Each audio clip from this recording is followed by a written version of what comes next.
Buenas, esta es la segunda clase de crónica.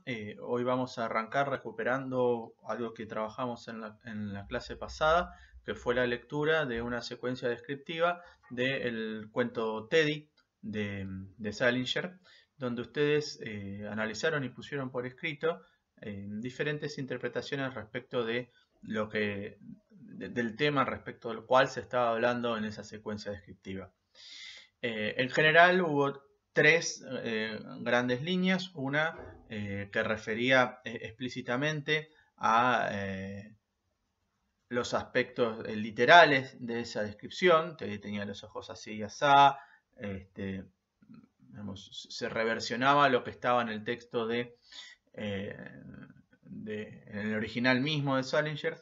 Otra que hacía una reflexión respecto a cómo Salinger podía apreciar la belleza de los ojos de Teddy, siendo que Teddy no tenía una belleza estándar o normativa en esos ojos. Eran unos ojos que parecían separados, más bien viscos, y sin embargo, bueno, no valoraba la belleza. Y otra que era la reflexión sobre cuál es el concepto de belleza que construye Salinger ahí en, en esa secuencia descriptiva, que decíamos que no es el concepto de belleza también estándar, digamos, que es algo que es despampanante y que lo arrasa uno apenas se enfrenta a eso, sino que estaba en juego justamente en esas dos palabras en particular que utilizaba, oblicuo y lento, y que, bueno, eso justamente se vinculaba con las características particulares de los ojos de Teddy.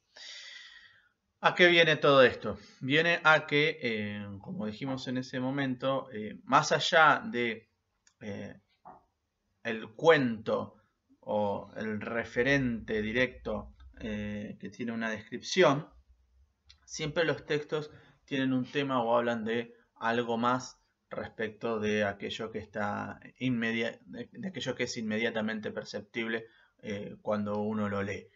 Puede ser, esto no quiere decir que todos los textos tienen que ser increíblemente metafóricos y no, en absoluto estoy diciendo eso. Lo que yo estoy diciendo es que justamente lo que produce la lectura es siempre dos niveles de lectura. Uno donde uno repasa literalmente la historia de lo que se esté narrando o se hace la imagen de lo que se está describiendo, y otro donde uno establece vínculos entre esa historia que se está narrando o ese referente que se está describiendo y eh, la propia mirada que el lector tiene, los propios conceptos que el lector tiene.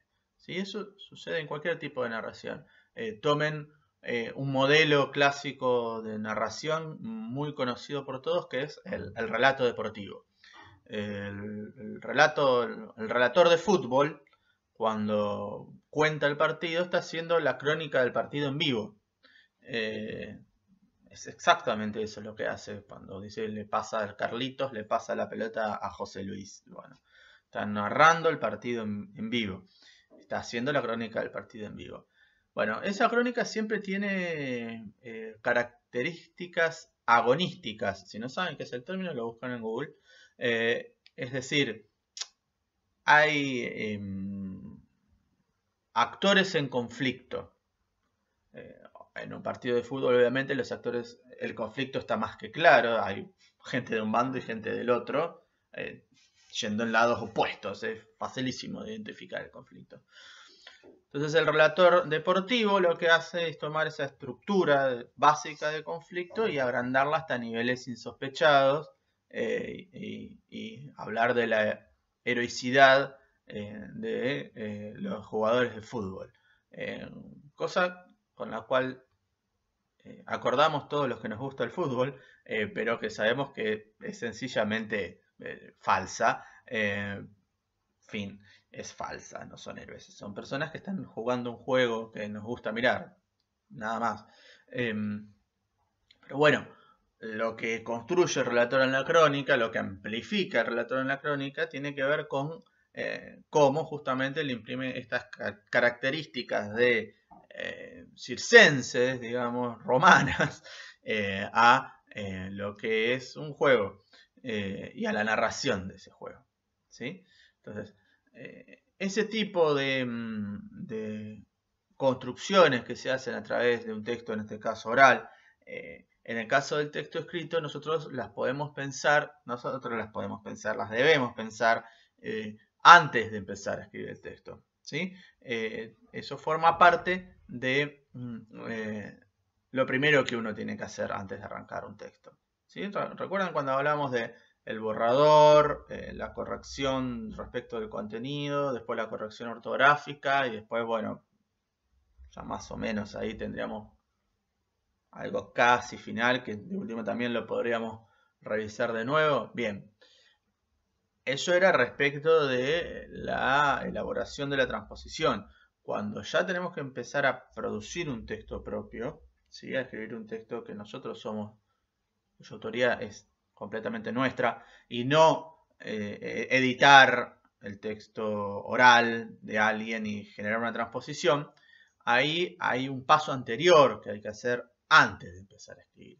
Ese paso anterior es la planificación del texto. Todo texto, antes de ser escrito, necesita imperiosamente ser planificado. Uno tiene que saber hacia dónde va a ir cuando escribe.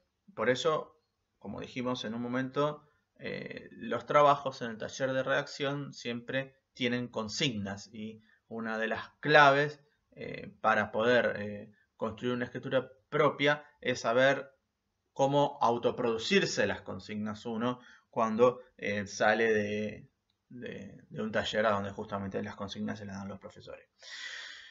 Entonces, antes de empezar a escribir uno tiene que planificar, ¿sí? En el caso específico de la crónica, una de las formas de planificar es tener en claro de qué va a hablar la historia, más allá de del cuentito de la historia, ¿sí? Y obviamente, cuando ya tengo en claro de qué va a hablar la historia, yo tengo que identificar cuáles son los personajes que va a haber ahí, cómo son esos personajes, cuáles son los lugares que voy a describir, y también cómo son esos personajes más allá de lo que yo cuente, y cuáles son los lugares que voy a describir más allá de que después los describa en el texto o no.